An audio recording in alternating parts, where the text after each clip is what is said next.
पहला क्वेश्चन है 2 दर्जन केलों का मूल्य 240 रुपये है।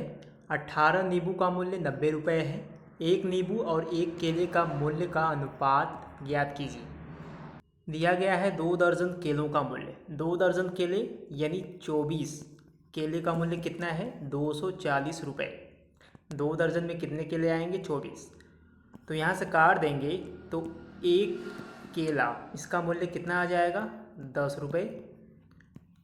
अब दिया गया है 18 नींबू का मूल्य 90 रुपये है। 18 नींबू इसका मूल्य कितना है 90 रुपये।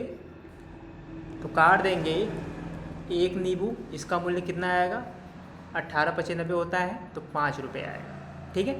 पूछा गया है एक नींबू और एक केले के मूल्य का अनुपात। एक नींबू यानी 5 रुपये और एक केला यानी 10 रुपये।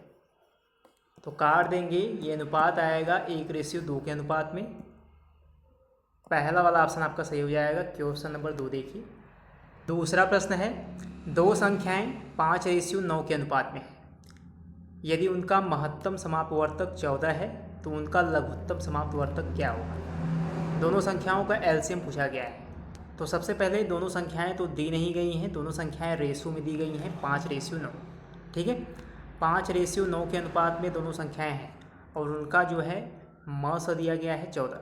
तो आप लोग जो है संख्याएं निकाल सकते हैं। बस दोनों तरफ जो है 14 से गुणा कर दीजिए तो आपकी जो संख्याएं हैं वो निकल जाएगी। 14 × 25 70 और 9 × 14 करेंगे 126 आएगा। यदि संख्याएं निकल गई 70 126 70 126 इन्हीं का आप लोग निकाल सकते हैं एलसीएम।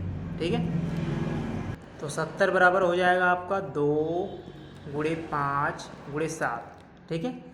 126 बराबर क्या हो जाएगा ध्यान से देखिएगा 18 × 7 126 होता है यानी 2 × 6 × 18 × 126। तो एलसीएम क्या क्या हो जाएगा ध्यान दीजिएगा। एलसीएम हो जाएगा आपका 2 × 3 × 3 × 5 × 7। ठीक है। एलसीएम आपका आ जाएगा 630। चौथा वाला ऑप्शन आपका सही हो जाएगा 630। Question number 3। तीसरा प्रश्न है एक दुकानदार एक रेफ्रिजरेटर के अंकित मूल्य पर 12% की छूट प्रारंभिक छूट देने के बाद रियायती मूल्य पर 17% की छूट देता है। अंतिम विक्रय मूल्य 21,912 है। अंकित मूल्य क्या है।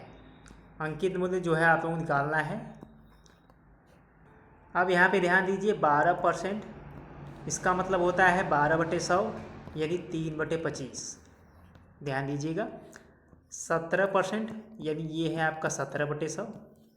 तो आप ध्यान दीजिएगा अंकित मूल्य पर सबसे पहले कितनी छूट है 12% की छूट है यानी 3/25 छूट है।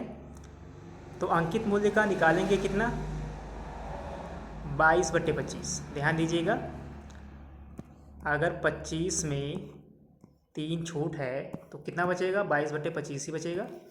यानी कहने का मतलब है अगर अंकित मूल्य पर 12% की छूट है तो इसका निकालेंगे 88%। ठीक है। अब देखिए दूसरी छूट कितनी है 17%। तो अब कितना निकालेंगे 83/100। एक बार 12% छूट है यानी एमपी का 88%। दूसरी बार 17% की छूट है यानी एमपी का 83%। ठीक है। इतनी छूट देने के बाद कितना आएगा आपका 21,912। ठीक है। छूट देने के बाद वो कितने रुपए में बेचता है विक्रय मूल्य दिया गया है 21,912। तो जब इसे हल करेंगे तो अंकित मूल्य आपका आएगा 30,000 रुपये। ठीक है। अंकित मूल्य आप लोगों को निकालना है। तीसरा वाला ऑप्शन आपका सही हो जाएगा। क्वेश्चन नंबर 4 देखिए। चौथा प्रश्न है ए से बी तक ट्रेन और बस के किराए का अनुपात 3:5 है। यदि ट्रेन के किराए में 15% की वृद्धि और बस के किराए में 10% की वृद्धि की जाती है तो ट्रेन और बस के नए किराए का अनुपात क्या होगा। ठीक है। ट्रेन है बस है इनके किराए का अनुपात 3:5 है। अब देखिए ट्रेन के किराए में 15% की वृद्धि की जाती है तो ट्रेन का किराया कितना हो जाएगा 3 + 3 का 15%। ठीक है। अब अगर बस की बात करें तो बस के किराए में कितने की वृद्धि है 10%। तो ये हो जाएगा 5 + 5 का 10%।